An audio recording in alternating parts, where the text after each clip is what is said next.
نحمده ونتوكل عليه ونعوذ بالله من شرور أنفسنا ومن سيئات أعمالنا سبحان الله من يهده الله فلا مضل له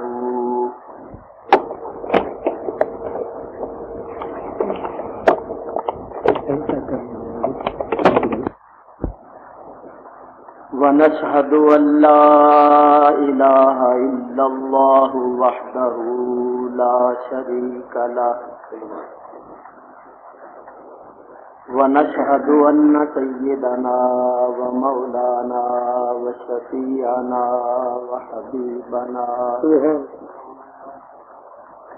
وحبيب ربنا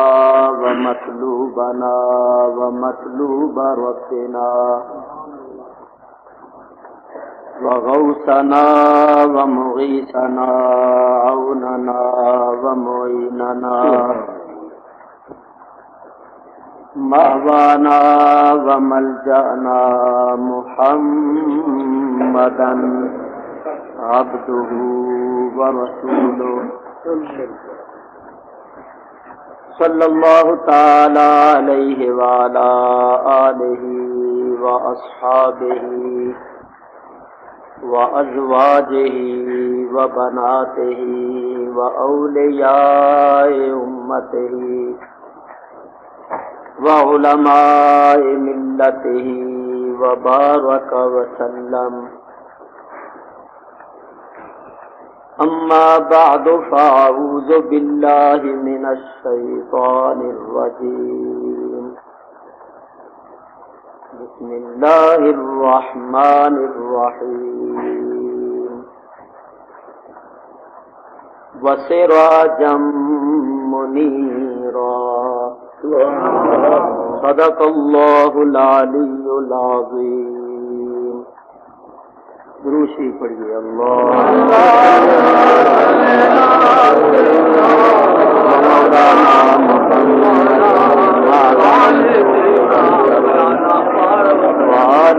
وصحبہ وبارک وسلم الصلاة والسلام علیک یا رسول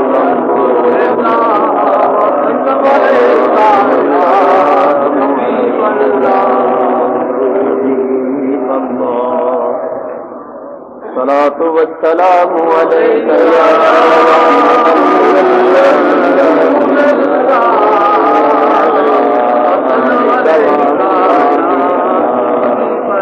شفيع المذنبين.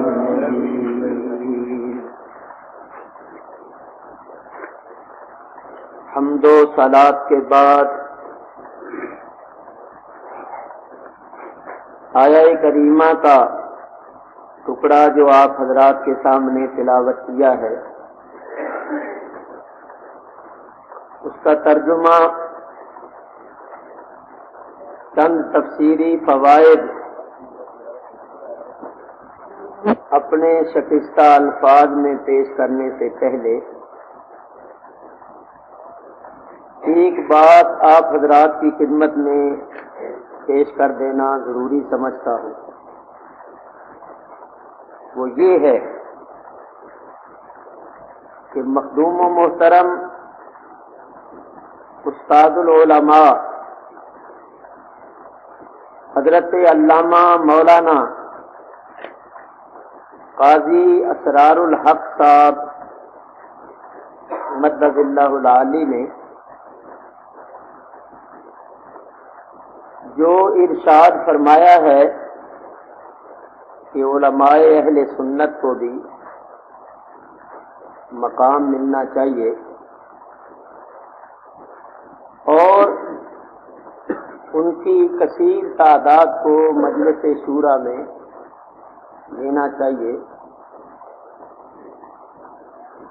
میں اس بات کی پرزور تائید کرتا ہوں اور تائید ہی نہیں بلکہ برابر کوشش بھی جاری ہے. لیکن میں آپ کو یہ بتانا چاہتا ہوں کہ حضرت مولانا نے جو ارشاد فرمایا ہے کہ علماء اہل سنت کو مقام ملنا چاہیے، وہ اس لیے فرمایا ہے تاکہ یہ علماء ملت اسلامیہ کی اکثریت کی نمائندگی کریں اور ان کے حقوق کا تحفظ کریں، ورنہ یہ نہ سمجھنا کہ ان علماء اہل سنت کا مقام مجلس شورا سے ہے، بلکہ اگر یہ علماء اہل سنت مجلس شورا میں چلے جائیں تو مجلس شورا کو مقام حاصل ہو جائے۔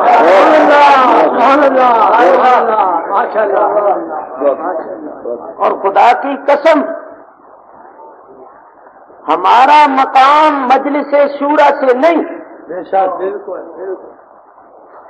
مجلس کی ممبری سے ہمیں کوئی عزت حاصل نہیں ہے، ہمیں جو عزت حاصل ہے وہ ممبر رسول سے۔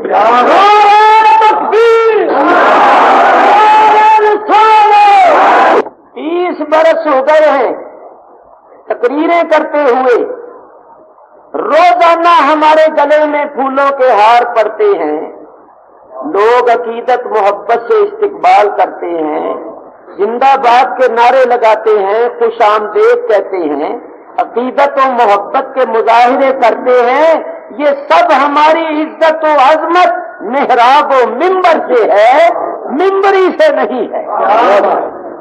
ممبری کیا ہے؟ یہ تو آنے جانے والی چیز ہے۔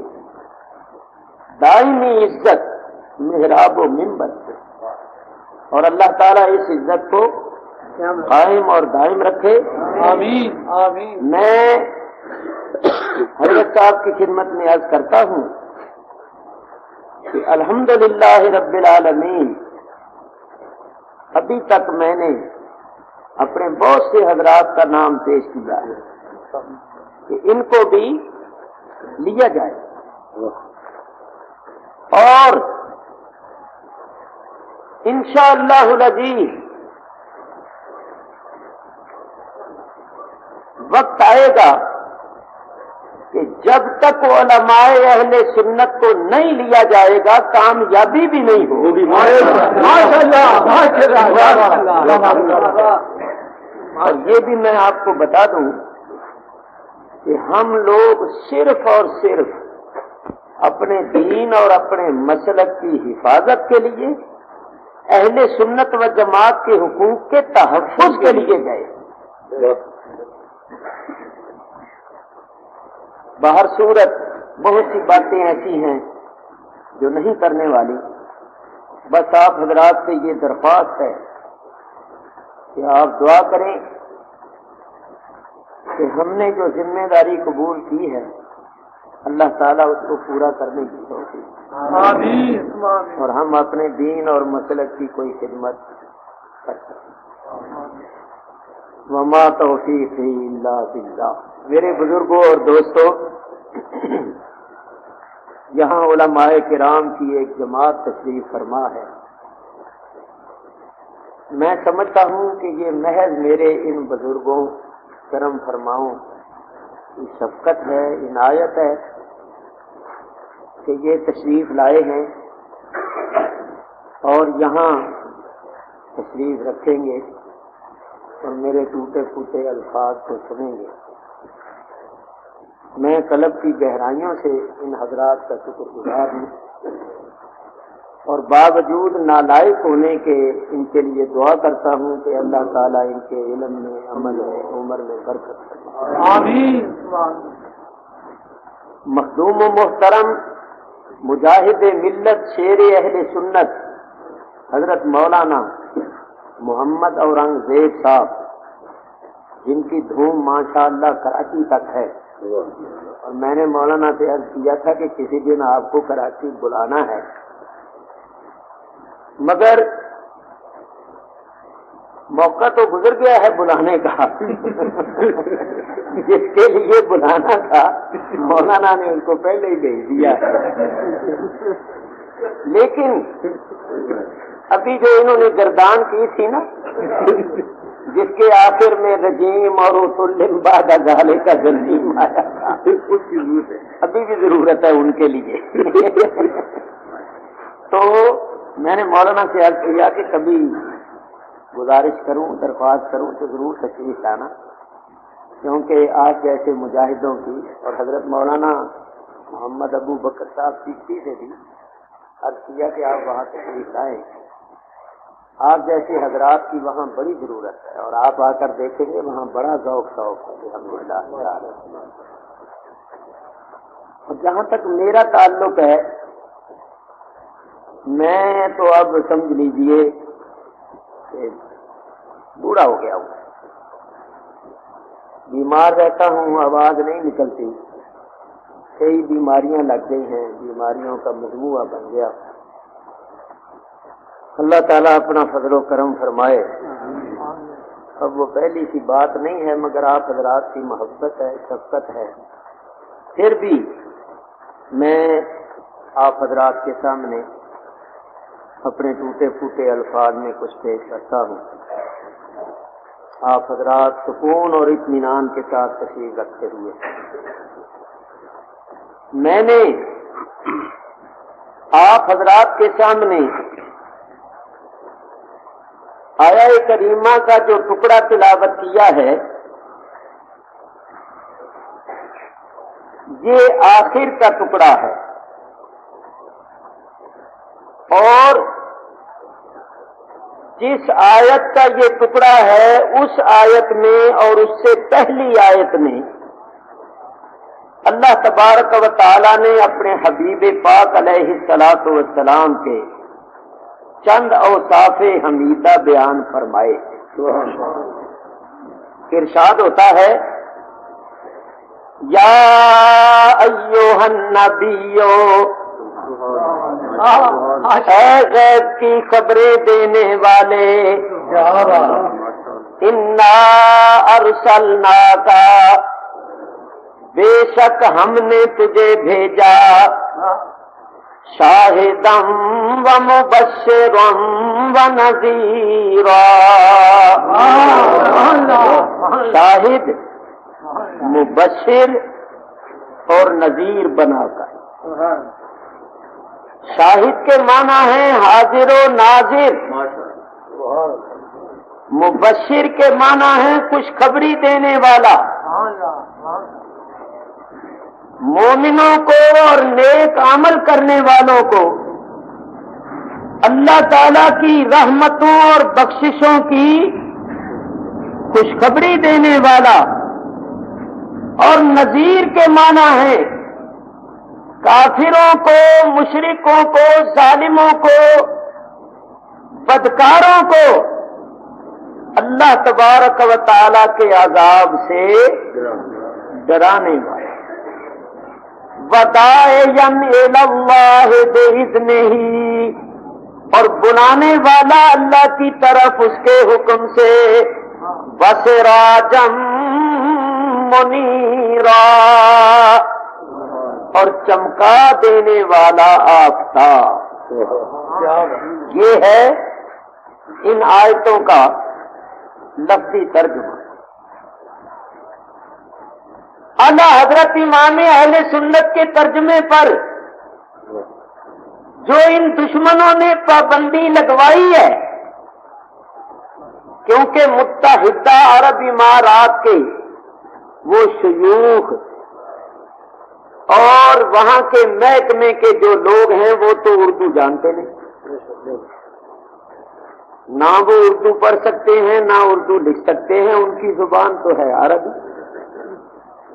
تو ظاہر ہے کہ یہ پابندی ان لوگوں نے لگوائی ہے جو ہیں پاکستانی اور وہاں رہتے، اور اہل سنت و جماعت کے مخالف اور دشمن ہیں۔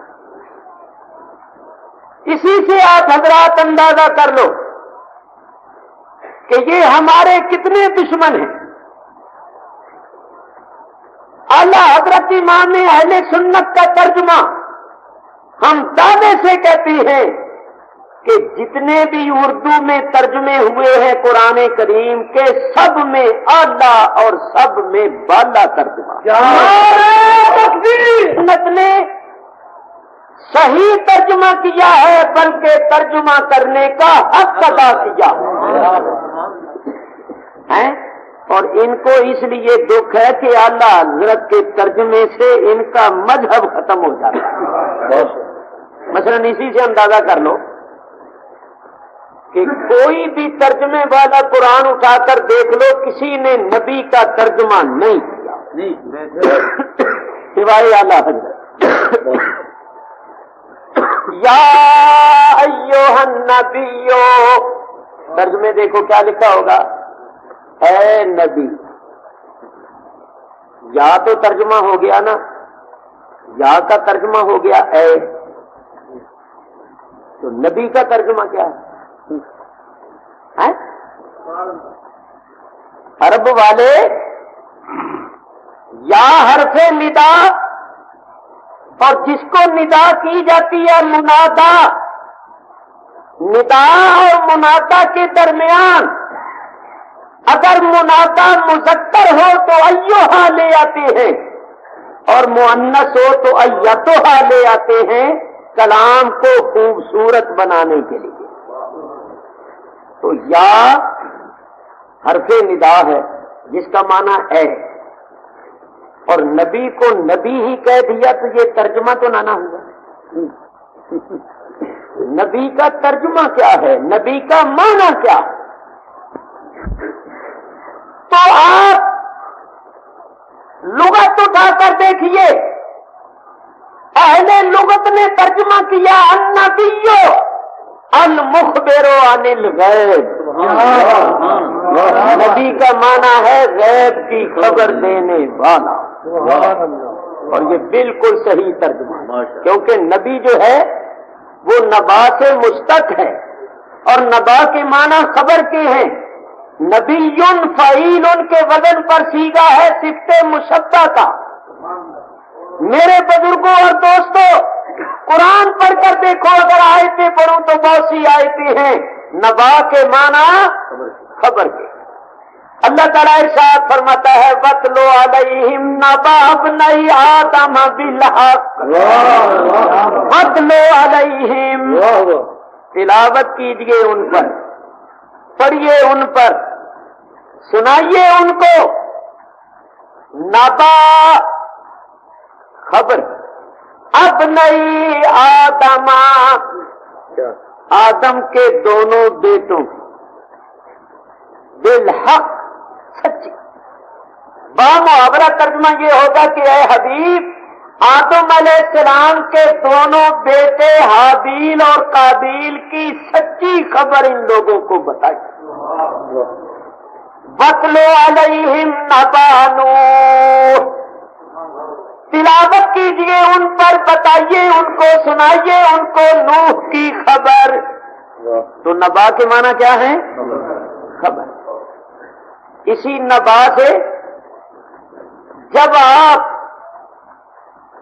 بنائیں گے سیگا واحد متکلم مضارع کا تو بنے گا انبئ، جمع متکلم ننبئ۔ عیسیٰ علیہ السلام فرماتے ہیں وَأُنَبِّئُكُم بِمَا تَأْكُلُونَ وَبِمَا تَدَّخِرُونَ فِي بُيُوتِكُمْ، میں تمہیں خبر دیتا ہوں جو کچھ بھی تم کھاتے ہو یا کھاؤ گے، یا جو کچھ تم اپنے گھروں میں جمع کرتے ہو یا کرو گے۔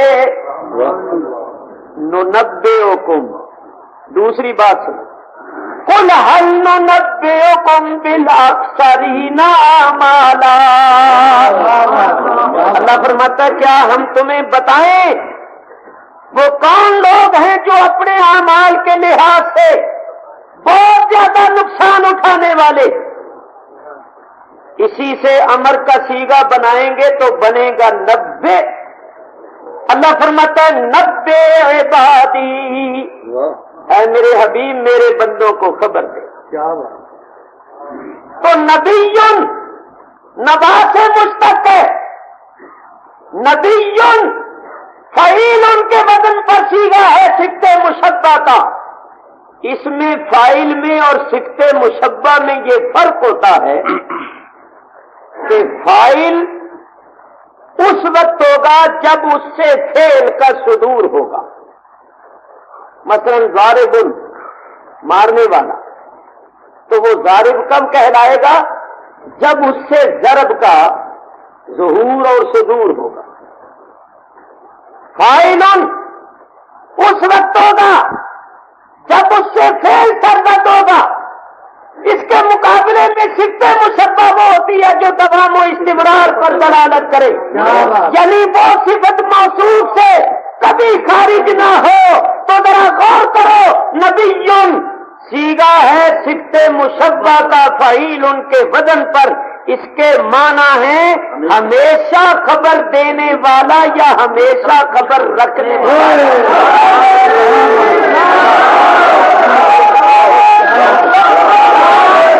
اور دوستو آپ نے سنا نبی کا معنی ہے خبر دینے والا یا خبر رکھنے والا.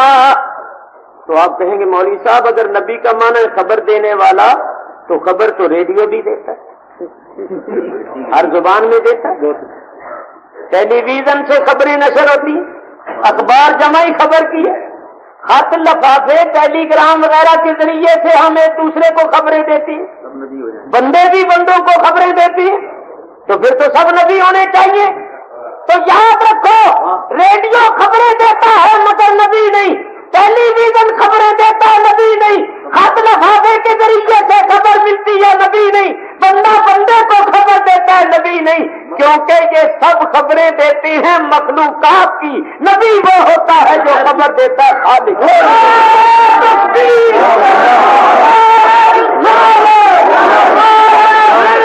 خبریں دیتے ہیں مخلوقات کی، یہ ہو گیا یہ ہو گیا یہ ہو گیا. نبی خبر دیتا ہے خالق کی.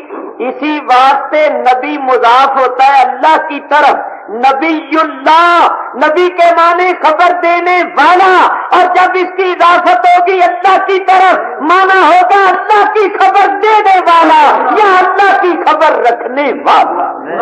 اور اللہ غیب ہے، غیب الغیب ذات ہے. اسی واسطے ترجمہ کیا گیا نبی کا غیب کی خبر دینے والا، اور یہ ترجمہ کیا اعلیٰ حضرت یا ایھا النبیو، اے غیب کی خبریں دینے والے. انصاف سے بتاؤ کہ خبر کون دے گا؟ جس کو خود خبر ہوگی. جس کو خود خبر نہیں ہوگی وہ دوسرے کو کیا خبر دے گا؟ بھائی جس کو خود خبر نہ ہو وہ دوسرے کو خبر دے گا؟ خبر وہی دے گا جو خبردار ہوگا، خبر وہی دے گا جو خبر رکھتا ہوگا. تو جب نبی کے معنی ہے غیب کی خبر دینے والا، تو اگر نبی غیب جانتا ہی نہیں تو غیب کی خبر کیا دے گا؟ معلوم ہوا جو کہتے ہیں کہ نبی غیب نہیں جانتے وہ نبی کو نبی ہی نہیں مانتے. تو یہ ترجمہ کیوں بند کرتے ہیں؟ مانوں سے ہی ان کا مذہب کھر جاتا ہے. معنی ہی صحیح ہو جانا تو انہوں کا مذہب ختم ہو جائے. قرآن کریم کے صحیح ترجمہ میں آپ کو ایک بات بتا دیتا ہوں. قرآن کریم کا ترجمہ صحیح ہو تو سارے مذاہب باطلہ کا ترجمے سے ہی رد ہو جاتا ہے، اور ثابت ہو جاتا ہے کہ اہل سنت کے سوا سارے مذاہب باطل ہیں. تو میرے بزرگوں اور دوستوں، اگر میں صرف اعلیٰ حضرت کے ترجمے کی خوبیاں بیان کروں تو ساری رات گزر سکتی، اور ہم کراچی میں اعلیٰ حضرت کے عرس کے موقع پر کرتے رہتے ہیں. ان کی پابندی لگانے سے کیا ہوتا ہے؟ عاشقوں پر تو پابندیاں لگتی ہی رہی ہیں اور لگتی رہتی ہیں. یہ جو ہے نا، یہ بڑی خوشیاں منا رہے ہیں. یہ کیوں خوشیاں مناتی ہیں؟ اعلیٰ حضرت کے ترجمے پر تو پابندی لگی ہے ایک خاص علاقے میں، ان کا تو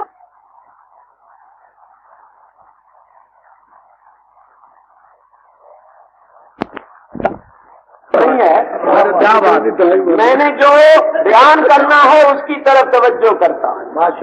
یا ایھا النبیو، اے غیب کی خبریں دینے والے، انا ارسلناک، بے شک ہم نے تمہیں بھیجا، شاہدا و مبشرا و نذیرا، حاضر و ناظر، خوشخبری دینے والا اور ڈر سنانے والا، وداعیا الی اللہ باذنہ، اور بلانے والا اللہ کی طرف اس کے حکم سے، وسراجا منیرا، اور چمکا دینے والا آفتاب۔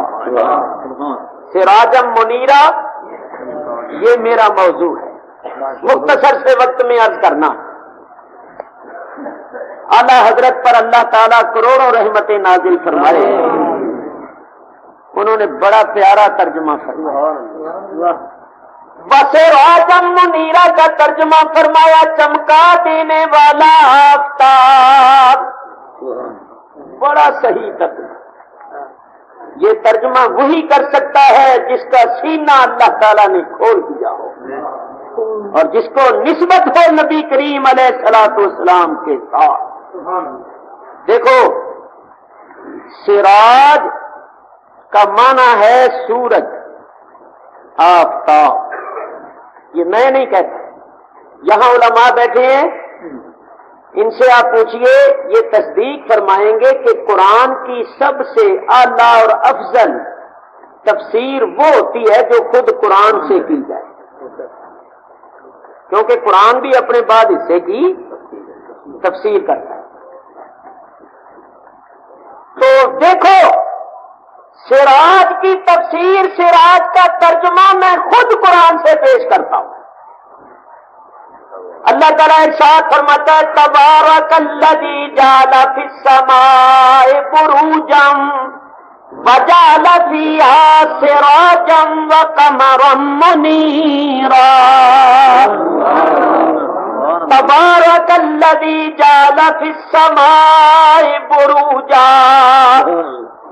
بڑی برکت والی ہے وہ ذات جس نے آسمانوں میں برج بنایا، وجعل فیہا، اور رکھا اس نے ان آسمانوں میں،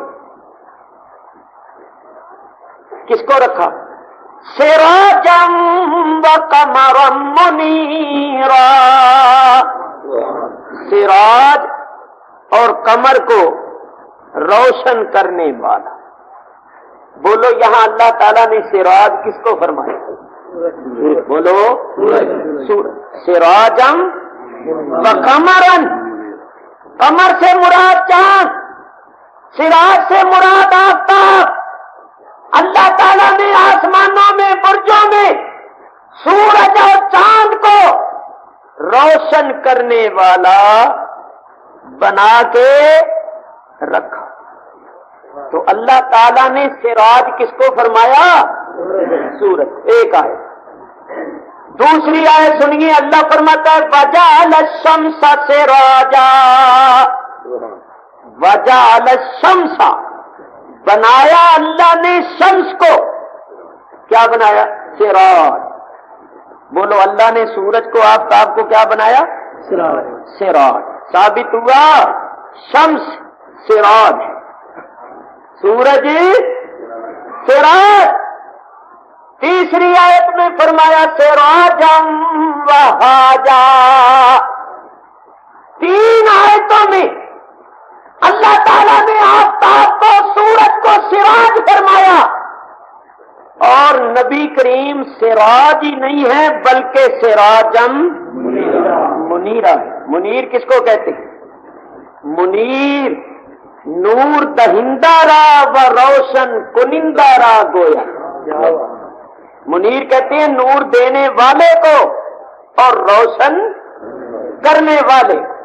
اب کریں، اور چمکا دینے والا آفتاب، کتنا صحیح ترجمہ، کتنا پیارا ترجمہ۔ اعلیٰ حضرت نے ترجمے کا حق ادا کر دیا۔ نبی کریم علیہ الصلوۃ والسلام چمکا دینے والے آفتاب ہیں۔ لوگ تو بحث کرتے ہیں، جھگڑے کرتے ہیں، حضور نور نہیں۔ اللہ فرماتا ہے تم سکتے ہو نور نہیں. میرا حبیب تو وہ آفتاب ہے جو خود روشن ہے دوسروں کو روشن کرتا ہے. اس نے تو آگے کروڑوں کو نور بنا دیا. یہ سراجم منیرہ ہے, یہ چمکا دینے والا روشن کرنے والا آفتاب ہے. اسی واسطے امام شرف الدین بوسیری صاحب قصیدہ بردہ شریف فرماتے فَإِنَّهُ شَمْسُ فَضْلٍ هُمْ كَوَاكِبُهَا يُظْهِرْنَ أَنْوَارَهَا لِلنَّاسِ فِي الظُّلَمِ. فرماتے ہیں نبی کریم علیہ الصلوۃ والسلام نبوت و رسالت فضل و کمال کے آفتاب اور باقی سارے نبی آپ کے تارے. امام نے دوسرے مصرے میں حیات کا مسئلہ بیان کیا. فرماتے ہیں جس طرح اس آسمان کے تارے آفتاب کے انوار کو ظاہر کرتے ہیں حالانکہ آفتاب پردے میں ہوتا ہے, اسی طرح سارے نبی اپنے اپنے زمانے میں آفتاب نبوت کے انوار کو ظاہر کرتے رہے حالانکہ آفتاب نبوت پردے میں تھے. یہ پڑھے لکھے حضرات سب جانتے ہیں کہ تارے اپنا ذاتی نور نہیں رکھتے. ان سے جو روشنی ظاہر ہوتی ہے وہ آفتاب کی ہوتی. جب آفتاب درجہ توسط پر پہنچتا ہے, آفتاب کا عکس پڑتا ہے تو تارے چمکتی ہیں. جیسے کہ رات کے وقت آپ موٹر چلاتی ہیں تو سامنے ایسا پتھر آتا ہے یا کوئی جانور آتا ہے, اس کی آنکھ پر لائٹ پڑتی ہے تو وہ آپ کو چمکتی ہوئی نظر آتی ہے. اسی طرح آفتاب کا عکس جب تاروں پر پڑتا ہے تو وہ بھی چمکتے ہوئے نظر آتے ہیں. تو تاروں سے جو روشنی ظاہر ہوتی ہے وہ روشنی ہوتی ہے آفتاب, حالانکہ آفتاب پردے میں ہوتا. لیکن بات کرنے لگا ہوں, آسمان پر تاروں کا چمکنا اس بات کی دلیل ہوتا ہے کہ کوئی آفتاب پردے میں ہے. اگر آفتاب کا وجود نہ ہو تو تارے چمکتے ہوئے نظر نہیں آتے. میرے بزرگوں اور دوستوں, جس طرح آفتاب کے طلوع ہونے سے پہلے اس آسمان پر تارے چمکتے ہیں اور چمک کر یہ بتاتے ہیں کہ کوئی آفتاب پردے میں ہے, اسی طرح سارے نبی اپنے اپنے زمانے میں آسمان نبوت پر چمکتے رہے اور چمک کر زبان حال سے یہ کہتے رہے کہ کوئی آفتاب پردے میں ہے. اگر پردے میں آفتاب کا وجود نہ ہو تو ہم تمہیں چمکتے ہوئے نظر نہ آئے, ہم جو تمہیں چمکتے ہوئے نظر آتے ہیں تو یہ انوار اور یہ روشنی یہ فیض ہے آفتاب نبوت کا جو پردے میں جلوہ کرے. تو کیا نتیجہ نکلا کہ جس طرح اس آسمان کے تارے آفتاب کے انوار کو ظاہر کرتی ہیں حالانکہ آفتاب پردے میں ہوتا ہے, اسی طرح سارے نبی اپنے اپنے زمانے میں آفتاب نبوت کی انوار کو ظاہر کرتے رہے حالانکہ آفتاب نبوت پردے میں تھے. اب بتاؤ, پہلے سارے نبیوں میں جو نور تھا وہ کس کا تھا؟ آفتاب نبوت. اور آفتاب نبوت ہمارے آقا و مولا حضور محمد الرسول اللہ صلی اللہ علیہ وسلم ہیں. تو اب پڑھ والا حضرت کا شعر فرماتے ہیں چمک تجھ سے پاتے ہیں سب پانے والے, چمک تجھ سے پاتے ہیں سب پانے والے, میرا دل بھی چمکا دے چمکانے والے, میرا دل بھی چمکا دے چمکانے والے. سارے نبیوں میں جو نور تھا وہ آفتاب نبوت.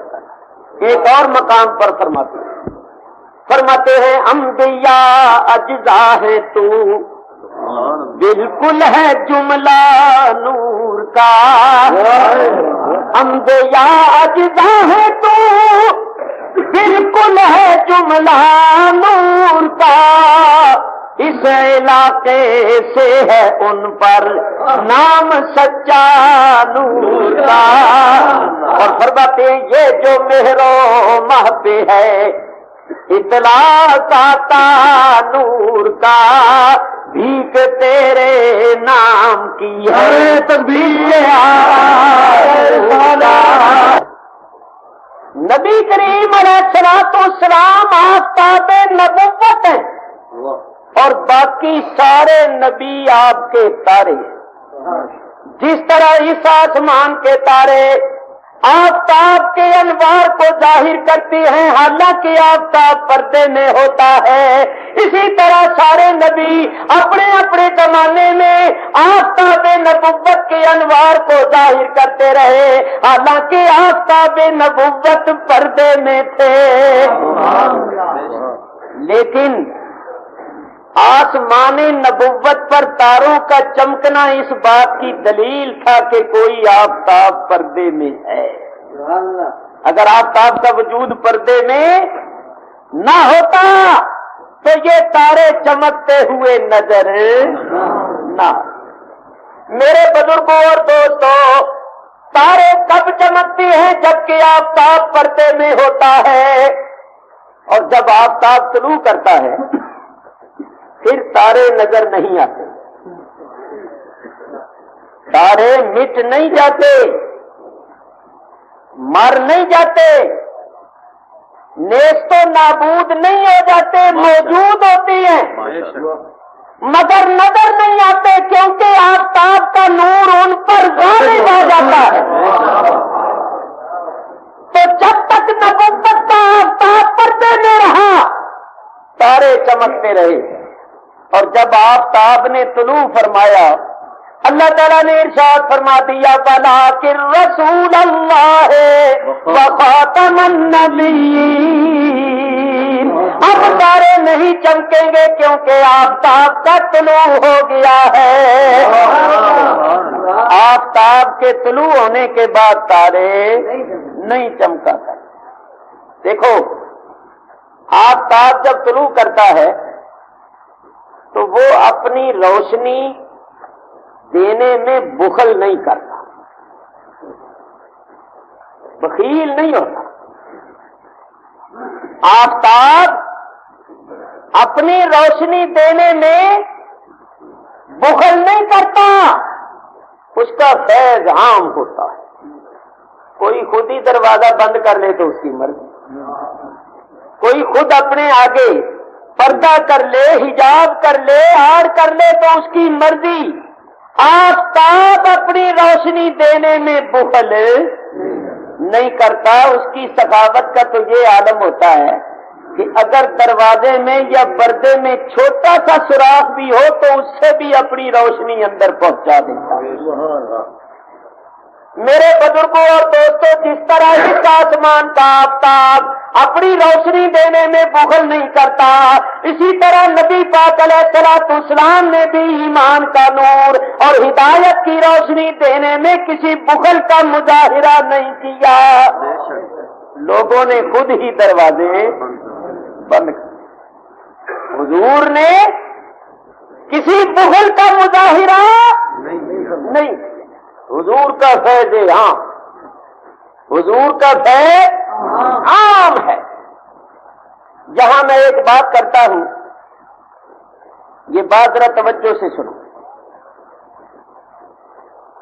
بعض لوگ یہ کہتے ہیں کہ اگر نبی کریم علیہ الصلوۃ والسلام ایمان اور ہدایت کے آفتاب تھے اور آفتاب روشنی دینے میں بخل نہیں کرتا، ہر چیز کو چمکا دیتا ہے، تو پھر آپ نے ابو جہل کو کیوں نہ چمکایا، ابو لہب کو کیوں نہ چمکایا؟ معجزے دکھائے، وعظ کیے، نصیحتیں کی، ساری عمر زور لگاتے رہے، اپنے چاچے ابو طالب کو ہی مسلمان نہ کر سکے۔ تو اگر آپ کے اختیار میں ہوتا ہدایت کا دینا تو ابو جہل کو ہدایت دے دیتے، ابو لہب کو ہدایت دیتے۔ معلوم ہوا کہ ہدایت کے دینا آپ کے اختیار میں نہیں تھا، آپ ہدایت نہیں دے سکتے تھے، میاں اللہ ہی ہے جس کو چاہتا ہے ہدایت دیتا ہے۔ بعض لوگ اس قسم کی باتیں کر کر کے سیدھے سادے بھولے بھالے عوام کو بہکاتے تھے۔ کس قدر افسوس اور تعجب کی بات ہے کہ نبی کریم علیہ الصلوۃ والسلام کے ہادی ہونے، ہدایت دینے والا ہونے کا تو انکار کرتی ہے، اور خود اپنے مولویوں کو ہادی نا، ہمارے ہادی ہیں، میزاب ہدایت ہیں، بلکہ یہاں تک اپنے مولویوں کے بارے میں انہوں نے کہہ دیا ہدایت جس نے ڈھونڈی اور جگہ وہ گمراہ ہو گیا۔ ہدایت ملتی ہے تو گنگوئی کے آستانے پر ملتی ہے۔ انہوں نے مرثیے میں گنگوئی کے متعلق کہ جس نے گنگوئی صاحب کا آستانہ چھوڑ کر کسی اور جگہ ہدایت ڈھونڈی وہ گمراہ ہو گیا۔ گویا اس پوری کائنات میں اگر ہدایت ملتی ہے تو گنگوئی کے آستانے۔ کس قدر ظلم ہے کہ وہ گنگوئی جس نے حضور کی شان میں گستاخی کی، جس نے یہ کہا کہ حضور علیہ الصلوۃ والسلام کا میلاد کرنا ایسا ہے جیسا ہندو کنہیے کا جنم دن مناتے ہیں، جس نے کہا کہ شیطان کا علم حضور کے علم سے زیادہ ہے، جس نے یہ کہا خدا جھوٹ بول سکتا ہے، اس کے متعلق تو یہ، اور نبی کریم کے متعلق یہ کہ نبی کریم ہدایت نہیں دے۔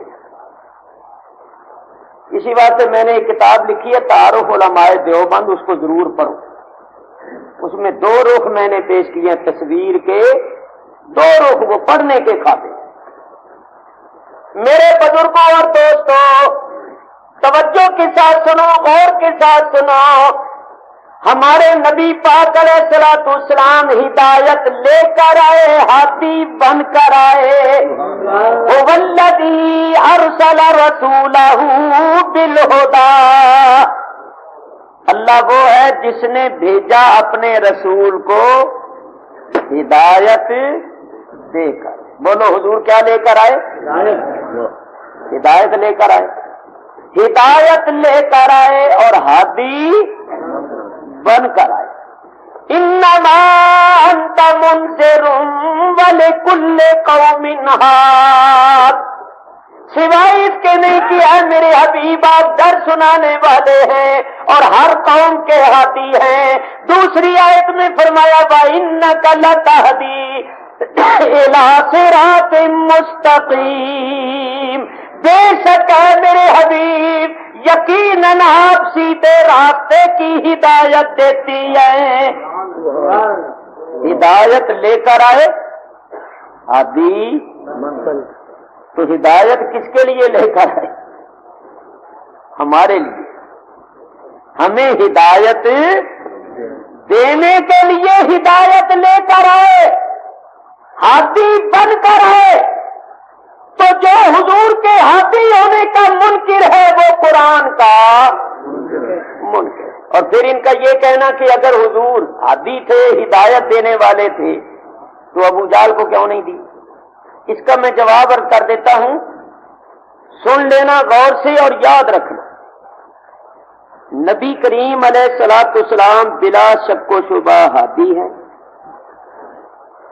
اور حضور نے ہی ہدایت عطا فرمائی، لیکن یہ حضرات کہتی ہیں، تو میں عرض یہ کرتا ہوں کہ ابھی 2 منٹ کے لیے آپ اس بات کو ایک طرف رکھ دیجئے کہ حضور ہدایت دیتے تھے یا ہدایت دے سکتے تھے یا نہیں۔ 2 منٹ کے لیے اس بات کو ایک طرف رکھ دیجئے اور مجھے بتائیے کہ اللہ تعالی ہدایت دے سکتا تھا یا نہیں؟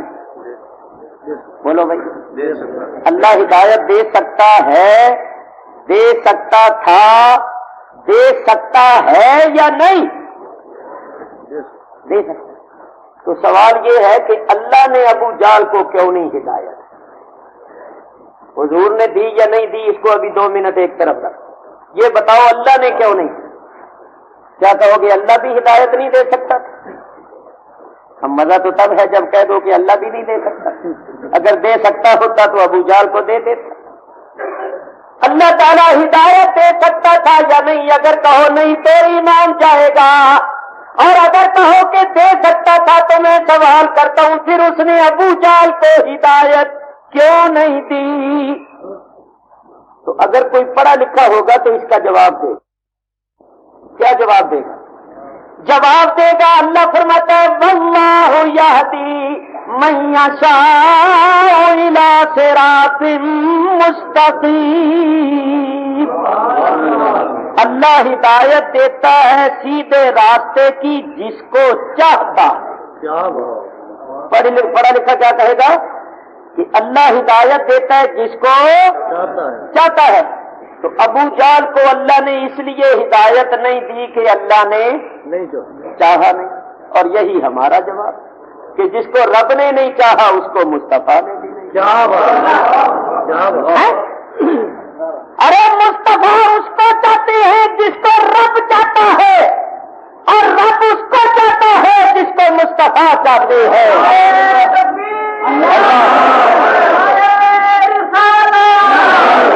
اللہ تعالیٰ نے ابو لہب ابو جہل کو ہدایت اس لیے نہیں دی کہ اللہ نے چاہا نہیں. اب ذرا غور کرو، جس کو اللہ نہ چاہے اس کو حضور چاہے ہیں؟ جس کے متعلق اللہ فرمائے میرے حبیب میں نے اس کو ہدایت نہیں دینی تو حضور دیں گے. کوئی حضور اللہ کی کوئی مخالفت کرنے تو نہیں نہ آئے تھے. وہاں کوئی حزب اختلاف کا تو مسئلہ نہیں تھا نا.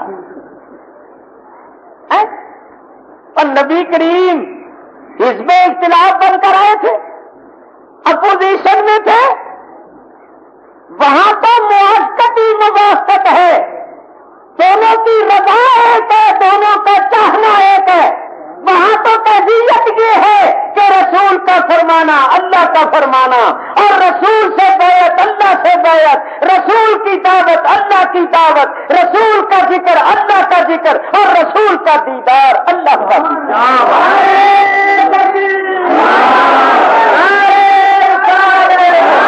اللہ فرمائے میرے حبیب میں نے فلاں کو ہدایت نہیں دینی، بولو حضور دیں گے؟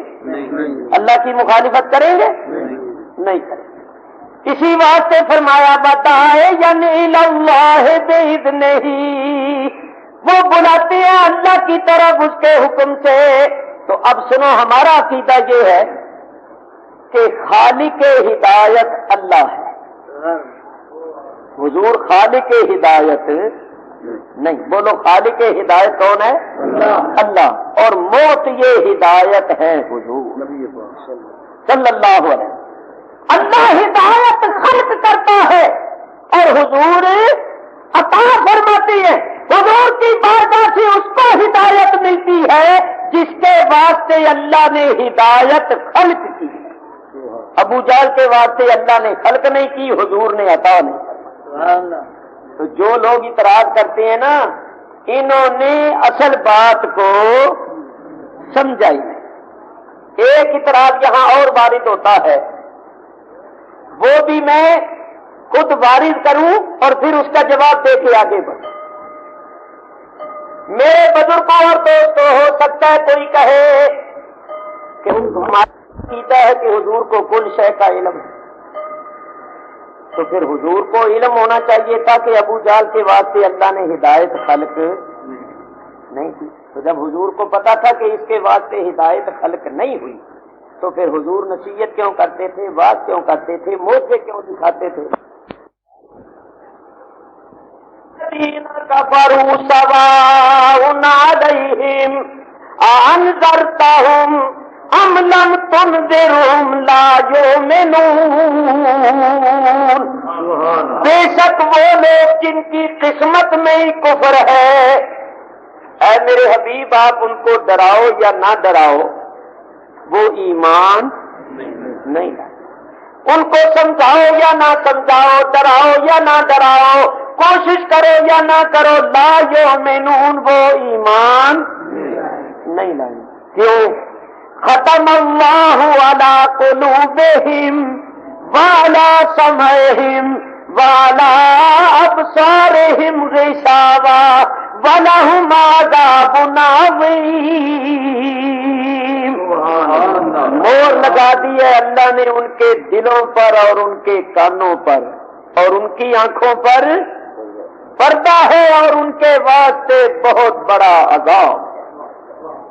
بولو اس آیت میں اللہ نے بتا دیا یا نہیں کہ میرے حبیب چاہے ڈراؤ یا نہ ڈراؤ، سمجھاؤ یا نہ سمجھاؤ، انہوں نے ایمان نہیں لانا کیونکہ مورے لگ چکے۔ حضور کو علم تھا لیکن وہ سوال اپنی جگہ پھر قائم رہا کہ جب حضور کو علم تھا کہ یہ ایمان نہیں لائیں گے تو پھر حضور کیوں نصیحت کرتے تھے، کیوں بات فرماتے تھے، کیوں موقع دکھاتے تھے؟ تو اس کا جواب بھی اسی آیت میں ہے اگر کوئی غور کرے۔ سنو، اللہ تعالیٰ ارشاد فرماتا ہے سواء علیہم، میرے حبیب تیرا ڈرانا یا نہ ڈرانا، سمجھانا یا نہ سمجھانا ان کے واسطے برابر ہے۔ سواء علیہم، ان پر برابر ہے، یہ نہیں فرمایا سواء علیک تیرے اوپر برابر ہے، نہیں، ان پر برابر ہے۔ وہ تو ایمان نہیں لائیں گے مگر میرے حبیب تو جو سمجھائے گا، وہ تو نصیحت کرے گا، تجھے اس کا برابر اجر و ثواب ملے گا۔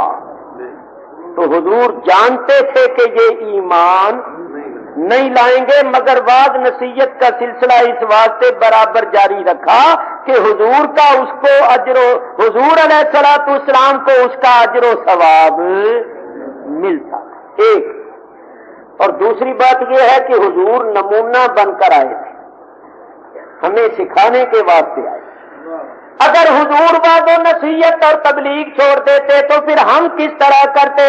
سرکار نے اپنی امت کو یہ سبق دینا تھا کہ کوئی مانے یا نہ مانے، کسی پر اثر ہو یا نہ ہو، کسی کے مقدر میں ہدایت ہو یا نہ ہو، تم بعد و نصیحت برابر کرتے رہو، اس پر اثر ہو یا نہ ہو تمہیں اجر و ثواب ملے گا۔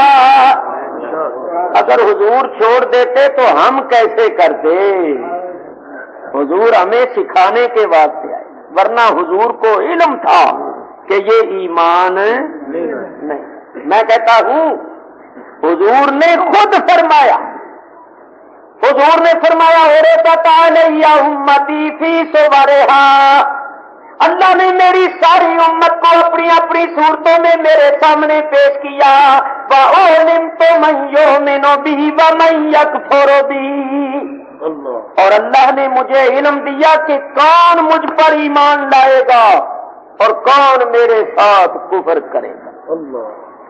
جنہوں نے قیامت تک مومن ہونا تھا، جنہوں نے قیامت تک کافر ہونا تھا، اللہ تعالیٰ نے سب کو ان کی صورتوں میں اپنے حبیب کے سامنے پیش کیا اور ایک ایک کے متعلق بتایا میرے پیارے یہ شخص تجھ پر ایمان لائے گا، یہ تیرے ساتھ کفر کرے گا۔ حضور کو ایک ایک کا علم ہے۔ نہیں اور سنو، استاد العلماء تشریف فرما ہے، ترمذی شریف کے اندر حدیث موجود ہے، مشکات میں بھی موجود۔ حضور نے دونوں ہاتھ بلند کیے، دونوں ہاتھوں میں کتابیں تھیں، فرمایا میرے صحابیوں بتاؤ میرے ہاتھوں میں کیا ہے؟ 14ویں صدی کا ان تک گزر گئی ہے۔ کوئی ہوتا تو کہتا جب یہ پوچھ رہے ہیں تو ان کو علم ہوتا تو پوچھتے کیوں؟ ماتی ماری گئی ہے نا۔ صحابہ کرام کا طریقہ یہ تھا، جب بھی سرکار ان سے کوئی بات پوچھتے تھے وہ کہتے تھے اللہ ورسولہ اعلم، اللہ اور اللہ کا رسول زیادہ جانتے۔ اور قسم خدا کی ان کی تفویض الایمان اٹھا کر دیکھو، اس میں یہ الفاظ ہیں اللہ ہی جانے رسول کو کیا خبر۔ تو یہ الفاظ اللہ ہی جانے رسول کو کیا خبر، اور صحابہ کہتے تھے اللہ و رسولہ عالم، اللہ اور اللہ کا رسول ہی زیادہ جانے۔ فرمایا میرے ہاتھوں میں کیا ہے؟ انہوں نے کہا اللہ اور اللہ کا رسول ہی زیادہ جانے۔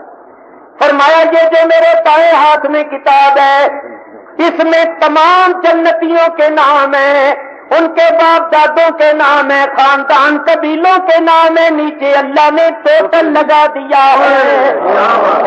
اور یہ جو میرے بائیں ہاتھ میں کتاب ہے اس میں تمام دوستیوں کے نام ہیں، ان کے باپ دادوں خاندان قبیلوں کے نام ہیں، اور اللہ نے ٹوٹل لگا دیا ہے۔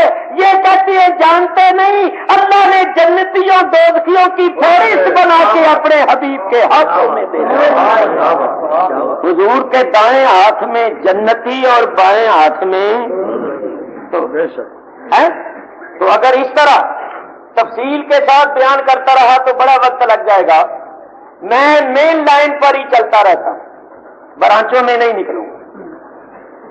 میرے بزرگوں اور دوستوں، حضور علیہ الصلوۃ والسلام ہدایت لے کر آئے، ہادی بن کر۔ اللہ نے بھیجا ہی اس واسطے تھا، فرمایا لِتُخْرِجَ النَّاسَ مِنَ الظُّلُمَاتِ إِلَى النُّورِ۔ پیارے تجھے بھیجا ہی اس واسطے ہے کہ تو لوگوں کو ظلمتوں سے نکال کر نور کی طرف لائے۔ حضور آئے اسی، اور حضور نے ہی لوگوں کو کفر و شرک، ضلالت و گمراہی کی تاریکیوں سے نکالا، ایمان اسلام ایمان کے نور کی طرف لائے۔ اللہ تبارک و تعالیٰ نے بھیجا ہی اس واسطے تھا۔ چنانچہ آپ جانتے ہیں اللہ خود فرماتا ہے وَإِن كَانُوا مِن قَبْلُ لَفِي ضَلَالٍ مُّبِينٍ، میرے رسول کے تشریف لانے سے پہلے لوگ کھلی گمراہی تھے۔ إِنَّمَا الْمُشْرِكُونَ نَجَسٌ، سوائے اس کے نہیں کہ مشرک پلید ہوتی ہیں، تو ان پلیدوں کو پاک کس نے کیا؟ اللہ فرماتا ہے وَيُزَكِّيهِمْ، میرا حبیب ان کو پاک کرتا ہے۔ سرکار نے تشریف لا کر پلیدوں کو پاک کیا، مشرکوں کو مواحد بنایا، کافروں کو مومن بنایا، گمراہوں کو ہادی بنایا، راہزنوں کو راہبر بنایا۔ ارے جو انسانی لباس میں حیوان اور درندے بن چکے تھے انہیں انسانی لباس میں فرشتوں سے افضل بنا دیا۔ جو غلاظت کے مجسمے تھے وہ طہارت کا پیکر بن گئے۔ جو ظلمت کدے تھے سرکار نے ان کو نور کا پیکر بنا دیا۔ بولو یہ ساری کائنات جو آج کلمہ پڑھ رہی ہے یہ کس کا فیض ہے؟ اور پھر بھی یہ لوگ کہتے ہیں معاذ اللہ کہ حضور ہدایت نہیں دے سکتے۔ اعلی حضرت امام اہل سنت مولانا شاہ احمد رضا خان فاضل بریلوی رحمت اللہ علیہ فرماتے ہیں لا ورب العرش جس کو جو ملا ان سے ملا، لا ورب العرش جس کو جو ملا ان سے ملا، بٹتی ہے کونین میں نعمت رسول اللہ کی، بٹتی ہے کونین میں نعمت رسول اللہ کی۔ دیکھو بھائی نبیوں کو نور ملا، نبیوں کو نبوت اور رسالت کا نور ملا تو میرے تمہارے آقا کی بارگاہ سے، کیونکہ سارے نبی تارے اور حضور آفتاب۔ چلیے آگے چلیں، بولو ایمان کہاں ہوتا ہے؟ اونچی بولو، دل میں۔ ایمان دل میں ہوتا ہے۔ اللہ تعالیٰ فرماتا ہے اولئک کتب فی قلوبہم الایمان، مومن وہ ہیں کہ اللہ نے ان کے دلوں میں ایمان نقش کر دیا۔ فی قلوبہم الایمان، اب بولو ایمان کہاں ہوتا ہے؟ دل میں۔ یہ دل میں جو ایمان ہے یہ کیا ہے؟ یہ ایمان کیا ہے؟ تو سنا غور سے، ہم تو مانتے ہیں حضرت جابر والی نوری حدیث جو میں نے اپنی کتاب الذکر الحسین فی سیرت النبی الامین کے اندر پوری نقل کی ہے، اس کے اندر حضور کا ارشاد ہے کہ تمام مومنوں کا ایمان میرے نور سے ہے۔ ہم تو مانتے ہیں، لیکن میں یہاں وہ حوالے پیش کرتا ہوں کہ منکر بھی انکار نہ کرے، کیونکہ میرے جانے کے بعد کوئی کہے گا غلط کہہ گیا ہے، کوئی حوالہ نہیں ہے، یہ درست نہیں ہے، پچھوں بولیں گے، بعض بندے نے آگے نہیں پچھوں بول دیں، پچھوں بولیں گے، یعنی میرے جانے کے بعد بولیں گے، پچھوں بولیں گے، تھی جان دو جا پچھوں بولتا پھر وہ بو ہی پھیلانا، میں پہلا ہی عرض کر دیا تاکہ کوئی پچھوں نہ بولے، نوٹ کرو، اور نوٹ کرو نہ کرو خود ہی نوٹ ہو رہا ہے، دیکھ لو کتنی مشینیں لگی۔ مولوی شبیر احمد صاحب عثمانی جو دیوبندیوں کے بڑے مولوی ہیں، انہوں نے لکھا اسی مضمون اور حقیقت کو مولوی محمد قاسم صاحب نانوتوی بانی مدرسہ دیوبند نے لکھا ہے، اسی حقیقت کو مولوی حسین احمد ٹانڈوی جس کو یہ مدنی کہتی ہیں اس نے لکھا ہے، مولوی شبیر احمد صاحب عثمانی نے جو قرآن کا مختصر حاشیہ لکھا ہے اس حاشیے میں لکھا ہے، بانی دیوبند نے اپنی کتاب آب حیات میں لکھا ہے، مولوی حسین احمد ٹانڈوی صاحب نے اپنے مکتوبات میں لکھا ہے، کتاب کا نام ہے مکتوبات شیخ الہند، 3 ان کے بڑے مولویوں کا حوالہ دے رہا ہوں۔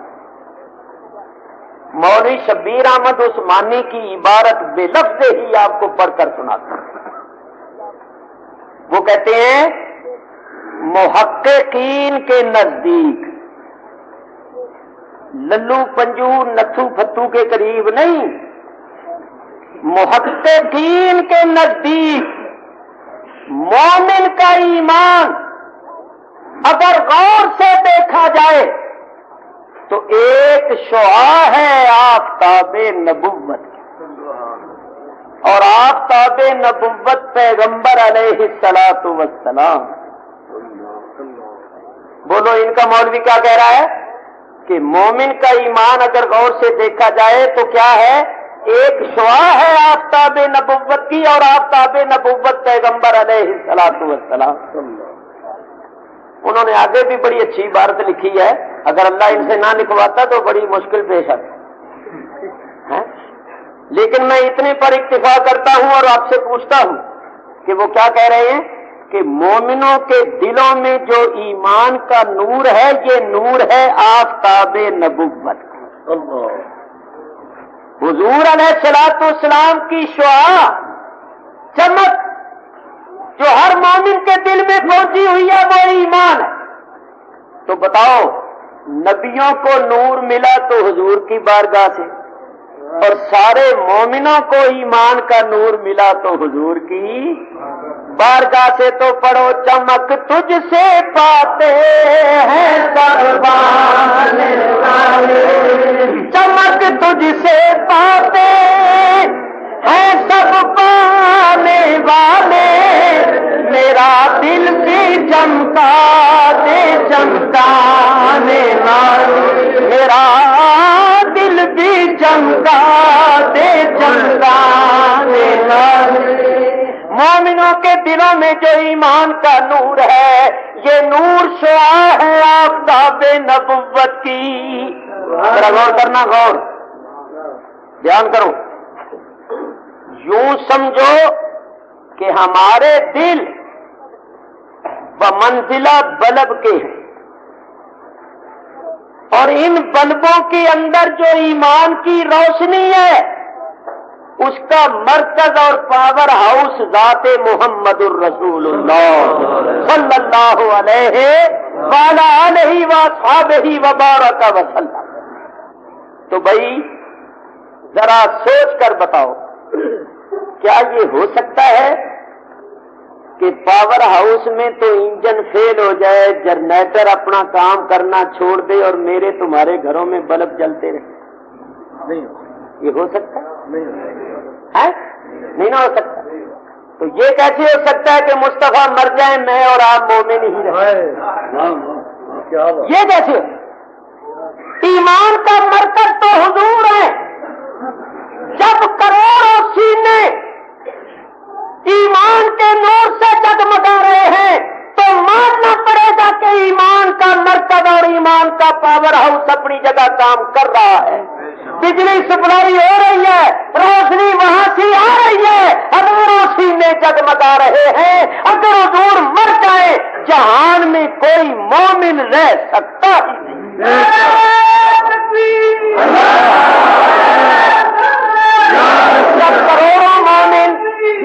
جب کروڑوں مومن موجود ہیں تو ماننا پڑے گا کہ ایمان کا پاور ہاؤس بدستور چل رہا ہے، وہاں سے ایمان کی روشنی آ رہی ہے اور یہ دل جگمگا رہے ہیں۔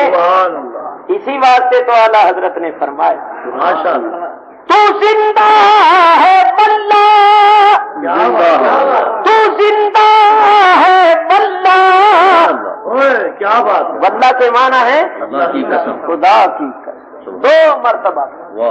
اور پکے ہو جاؤ، اعلیٰ حضرت پکے تھے نا، بات کتنی پکی کرنا، پکے ہو جاؤ۔ میری ایک گل سنو، تمہیں پتا ہے جنہ چر پکے نال جاندی رہی پار لگتی رہی۔ سمجھے ہو سونیو، سونی دی گل سمجھے ہو، جنہ چر پکے نال جاندی رہی پار لگتی رہی۔ ایکو دن ہی کچے نال واہ پیا، کچا خود بھی ڈبیا تے انہوں بھی ڈبویا۔ اور پکے ہو جاؤ، ان پکوں کے ساتھ وابستہ ہو جاؤ، خدا کی قسم پار لگتے رہو گے۔ ان کچوں سے الگ ہو جاؤ، انہیں خود بھی ڈبنے نال لگو گے تو بھی ڈبو گے۔ تو زندہ ہے واللہ، تو زندہ ہے واللہ، میرے جسم عالم سے چھپ جانے والے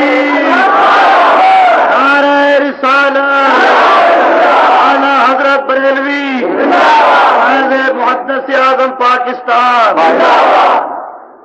تو زندہ ہے واللہ، تو زندہ ہے واللہ، میرے چشم عالم سے چھپ جانے والے، میرے چشم عالم سے چھپ جانے والے، بولو چمک تجھ سے باتیں ہیں سب پانے والے۔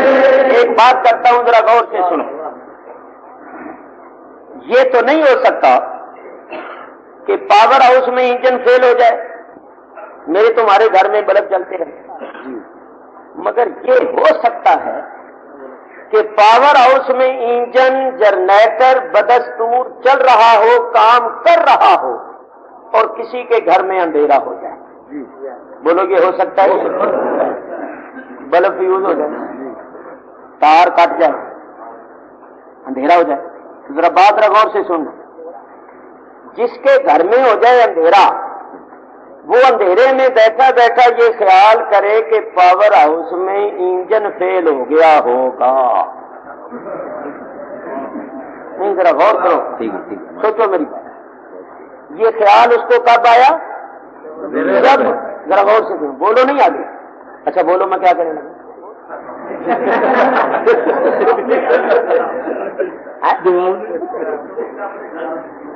یہ خیال اس کو کب آیا؟ جب وہ روشنی سے محروم ہو گیا اور تاریکی کا شکار ہو۔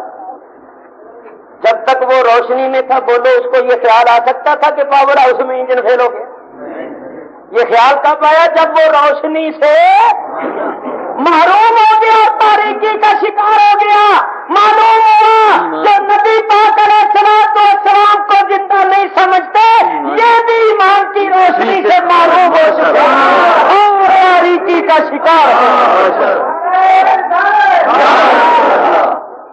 دیکھو جن کے گھروں میں بلب جگمگ جگمگ کر رہے روشنی ہو رہی ہے، ان کا عقیدہ کیا؟ ان کو تو یہ خیال بھی نہیں آ سکتا، ان کو تو یہ خیال بھی نہیں آ سکتا کہ پاور ہاؤس میں انجن فیل ہو گیا ہے۔ وہ تو یہ کہتے ہیں تو زندہ ہے واللہ، تو زندہ ہے واللہ، میرے چشم عالم سے چھپ جانے والے۔ تو معلوم ہوا جو حضور کو حیات النبی نہیں مانتے ان کا بلب فیوز ہو گیا ہے، ان کا تعلق کٹ گیا ہے، یاد رکھو تعلق کٹ گیا۔ میں اس کو قرآن سے ثابت کرتا ہوں، قرآن سنو میرے بزرگوں اور دوستوں۔ نبی کریم علیہ الصلوۃ والسلام زندگی کا مرکز ہے۔ سنو میں جو عرض کرتا ہوں خدا کی قسم یہ حقیقت، جو بھی علم والا ہے وہ میری بات کی تائید کرے گا۔ قرآن کریم میں اللہ تعالیٰ نے جگہ جگہ کفر کو موت فرمایا ہے اور ایمان کو حیات۔ کفر موت ہے، ایمان حیات ہے، کافر مردہ ہے، مومن زندہ ہے۔ تو جب حیات ایمان ہے اور ایمان کا مرکز ہے حضور، حضور حیات کا بھی مرکز ہوئے یا نہیں ہوئے؟ تو اس کو میں پیش کرنے لگا ہوں، قرآن سے پیش کرتا ہوں۔ اللہ تعالیٰ فرماتے ہیں یا ایھا الذین آمنوا استجیبوا للہ وللرسول اذا دعاکم لما یحییکم۔ اے ایمان والو، جب تمہیں اللہ اور اللہ کا رسول بلائے تو ان کے بلانے پر فوراً حاضر ہو جاؤ، اس لیے کہ رسول تمہیں زندگی بخشتا ہے۔ لما یحییکم، رسول تمہیں زندگی بخشتا ہے۔ سرکار تو عالم زندگی کا مرکز ہے نہیں، اس سے بھی واضح طور پر بتاؤں، ذرا دھیان کرو۔ کافر لوگوں کے نزدیک زندہ ہیں، چلتے پھرتے ہیں، کھاتے پیتے ہیں، کاروبار کرتے ہیں۔ اللہ قرآن میں فرماتا ہے اور شہداء کے جسم کٹ گئے، وہ قبروں میں چلے گئے، ان کو اپنی قبروں میں آرام کرتے ہوئے سینکڑوں برس ہو گئے، اللہ فرماتا ہے زندے، خبردار ان کو مردہ گمان بھی نہ کرو۔ تو یہ کیا بات ہے؟ جو لوگوں کے نزدیک مردہ ہو گئے، جسموں سے روحیں نکل گئی، قبروں میں چلے گئے، اللہ فرماتا ہے وہ زندے۔ اور جو چلتے پھرتے ہیں، کھاتے پیتے ہیں، اللہ فرماتا ہے مردے ہیں۔ تو کبھی آپ نے غور کیا بات کیا ہے؟ بات یہ ہے کہ شہداء کے جسم تو کٹ گئے مگر کملی والے سے تعلق نہیں کٹا، اور کافروں کے جسم تو نہیں کٹے مگر باطنی تعلق کٹا ہوا ہے۔ معلوم ہوا کہ زندگی نام ہے تعلق مصطفیٰ کا، زندہ وہ ہے جس کا تعلق قائم ہے، اور جس کا تعلق ٹوٹ گیا ہے وہ زندہ ہو کے بھی مردہ۔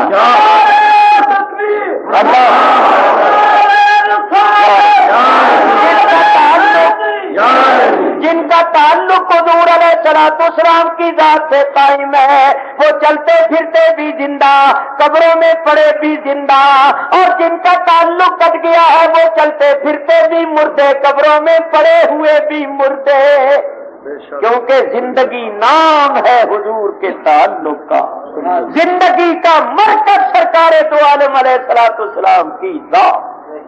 اچھا بھائی آگے چلیں، میں نے کیا عرض کیا کہ حضور کا نور ہر مومن کے، لو ایک اور مسئلہ حل ہو گیا۔ کون سا مسئلہ؟ یہ حل ہو گیا کہ جس طرح اس آسمان کا آفتاب اپنے جسم کے ساتھ آسمانوں میں ہے اور اپنی روشنی کے ساتھ ہر جگہ ہے، اسی طرح مدینے کا آفتاب، ایمان کا آفتاب اپنے جسم انور کے ساتھ مدینے میں ہے، اور اپنی نورانیت اور روحانیت کے ساتھ ہر مومن کے سینے میں ہے۔ ہر جگہ جلوہ، کہیں بل واسطہ کہیں بلا واسطہ ہے۔ اب پڑھو ڈاکٹر اقبال کا شعر، فرماتے ہیں کہ درد لے مسلم مقام مصطفیٰ اور آبر ہوئے ماں سے نام مصطفیٰ۔ حضور کہاں رہتے ہیں؟ ہر مومن کے دل۔ کون سے دل میں نہیں یاد حبیب؟ قلب مومن مصطفیٰ آباد، قلب مومن مصطفیٰ آباد ہے۔ ارے سرکار ہمارے دلوں میں جلوہ کرے۔ حضور ہر مومن کے دل میں جلوہ، بظاہر مدینے میں ہے، بباطن ہر مومن کے سینے میں ہے۔ اچھا بھائی ذرا دھیان کرو، ادھر توجہ کرو،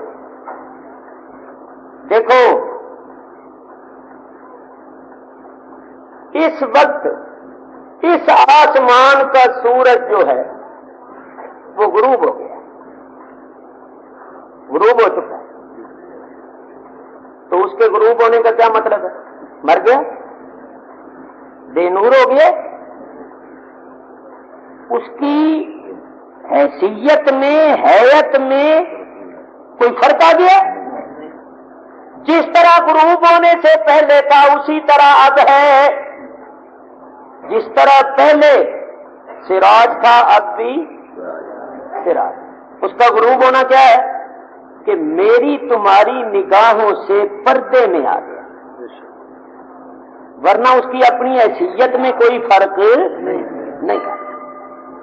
اسی طرح نبوت کا آفتاب پہلے بھی سراجم منیرہ تھا، اب بھی سراجم منیرہ ہے، ہمیشہ سراجم منیرہ ہے۔ جس طرح پہلے تھا اسی طرح اب ہے۔ آپ کی حیثیت شان میں کوئی فرق نہیں آیا، بس میری تمہاری نگاہوں سے پردے میں آ گیا۔ تو زندہ ہے واللہ، تو زندہ ہے واللہ، میرے چشم عالم سے چھپ جانے والے، میرے چشم عالم سے چھپ جانے والے۔ ذرا غور کرو، سورج غروب ہو گیا ہے، یہ آخری باتیں کر رہا ہوں، سنو دھیان سے سنو یہ بات۔ سورج غروب ہو گیا، پھر تارے چمک رہے، پھر تارے چمک رہے۔ طلوع ہونے سے پہلے بھی آسمان پر تارے چمکتے تھے کہ آسمان نبوت پر نبیوں کو چمکایا، اور اب پردے میں ہیں تو فیض پہنچا کر آسمان ولایت پر ولیوں کو چمکا رہے ہیں۔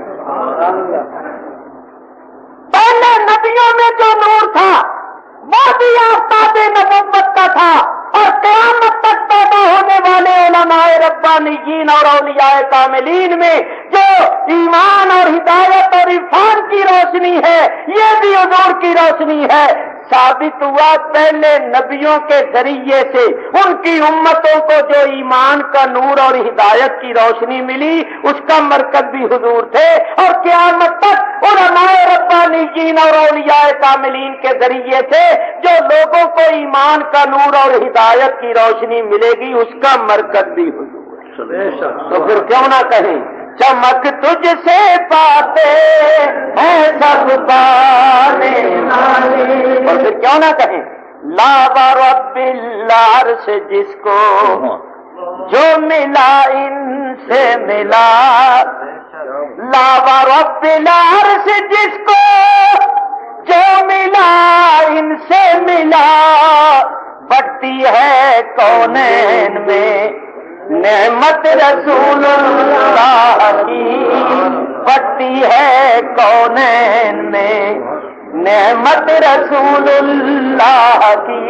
یوں کہو سرکار نے دائیں طرف نگاہ اٹھائی تو نبی بنا دیے اور بائیں طرف نگاہ اٹھائی تو ولی بنا دیے. ادھر نگاہ اٹھی تو نبی بنتے چلے گئے, ادھر نگاہ اٹھی تو ولی بنتے چلے گئے.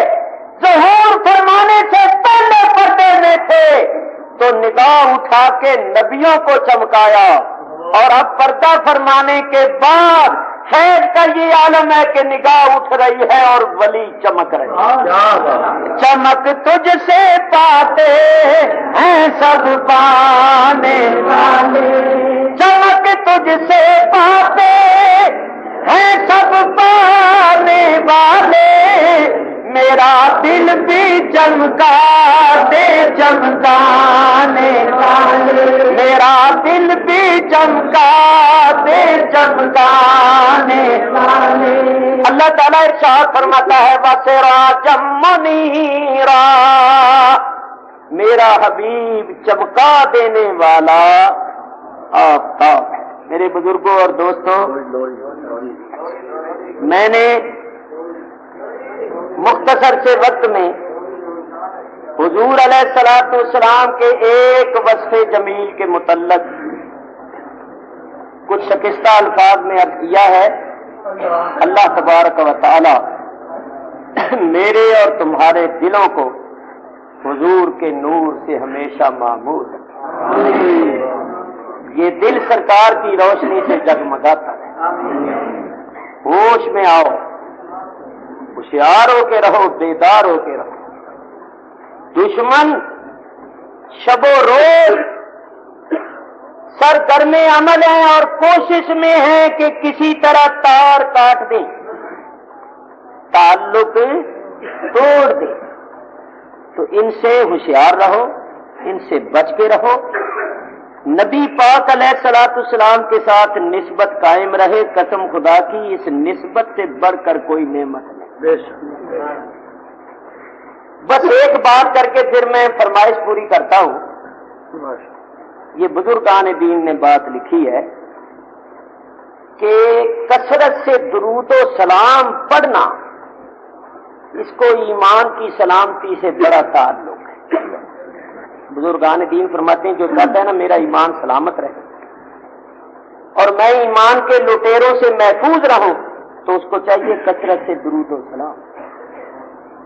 کیونکہ جو روزانہ درود و سلام پڑھتا ہے اس کا درود و سلام حضور کی بارگاہ میں پہنچتا ہے تو حضور کی اس کی طرف توجہ رہتی, نگاہ رہتی. تو جس پر حضور کی نگاہ ہو اس کے ایمان کو کوئی خطرہ نہیں. یہی وجہ ہے نا, وہ جو روز پڑھتا تھا نا درود و سلام, ایک دن درود و سلام نہیں پہنچا تھا تو سرکار نے توجہ فرمائی, تشریف لائے اور کرم فرمائے. تو کثرت سے درود و سلام پڑھا کرو. دنیا کے دھندے ختم نہیں ہونے, یہ دن بدن زیادہ ہی ہوتے جانے ہیں. تو 24 گھنٹوں میں سے کوئی تھوڑا سا وقت نکال لیا کرو اور کچھ ذکر الہی کر لیا کرو, کچھ نبی پاک پر درود و سلام پڑھ لیا کرو. اس کا پتہ اس وقت چلے گا جب آنکھیں بند ہو جائیں کہ یہ کتنی بڑی نعمت اور ہم کتنا قیمتی وقت فضول باتوں میں اور فضول کاموں میں ضائع کر دیتے ہیں. ایک ایک لمحہ بڑا قیمتی ہے. کچھ کر لو, کچھ ایسی دولت بھی جمع کر لو جس نے مرنے کے بعد قبر اور حشر میں کام آنا. جس طرح اللہ تعالیٰ نے ہمیں عقیدے بڑے پیارے, بڑے سچے, بڑے سچے, بڑے سنہرے عطا فرمائے, اسی طرح اگر ہمارے عمل بھی درست ہو جائیں تو ہم اولیاء اللہ بن جائیں. باقاعدہ نماز پڑھا کرو, جماعت کے ساتھ پڑھا کرو.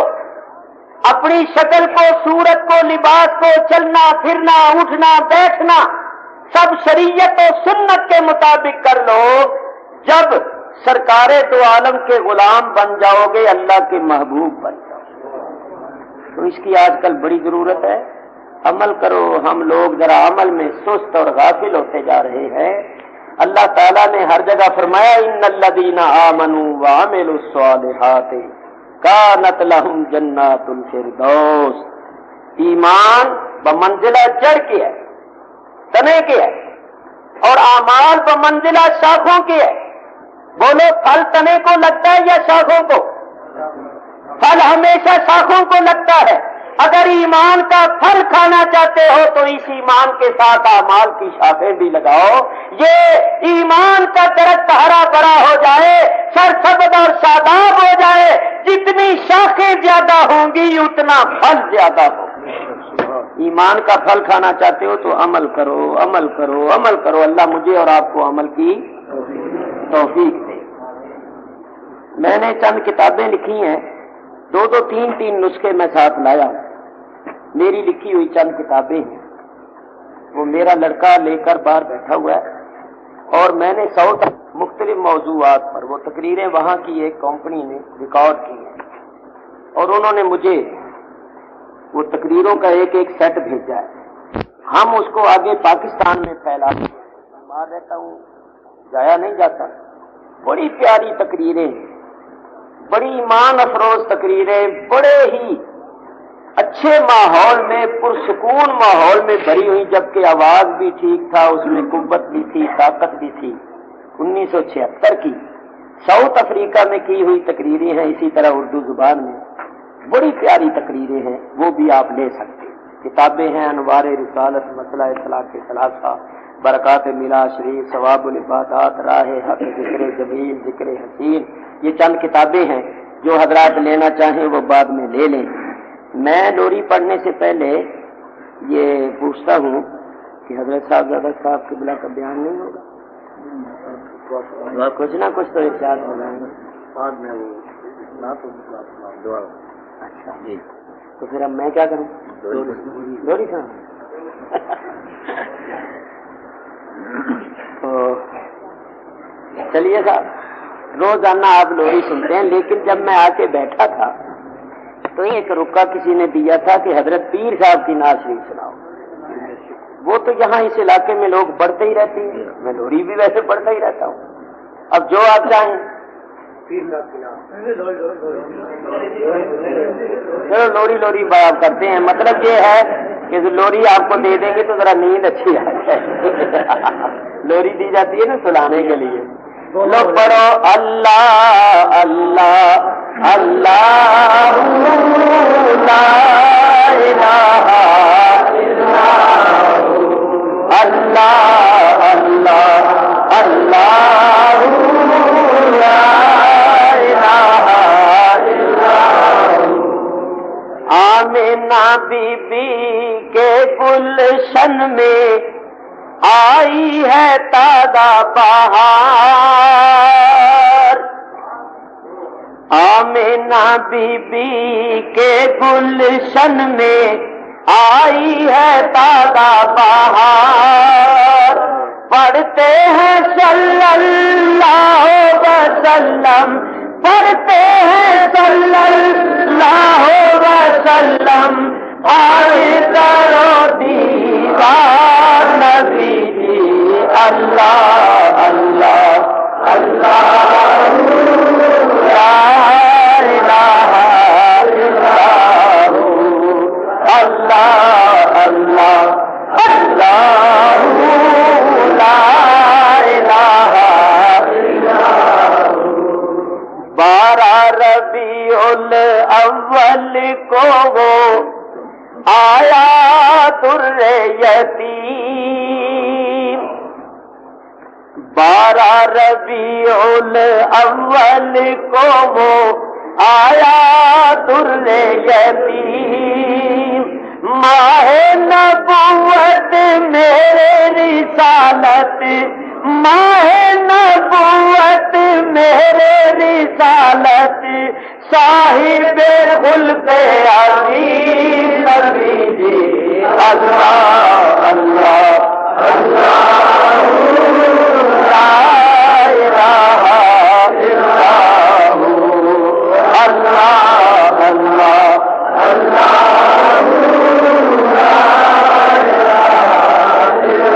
کون آیا والی دو جگ کا اور اللہ کا مقبول. شافع محشر ساقیے کوثر، شافع محشر ساقیے کوثر، پیارا محمد رسول نبی جی، اللہ اللہ اللہ لا الہ الا اللہ۔ کون آیا؟ یاسین و طٰہٰ کملی والا، قرآن کی تفسیر، حضور کی پاک زندگی قرآن کی عملی تفسیر۔ یاسین و طٰہٰ کملی والا،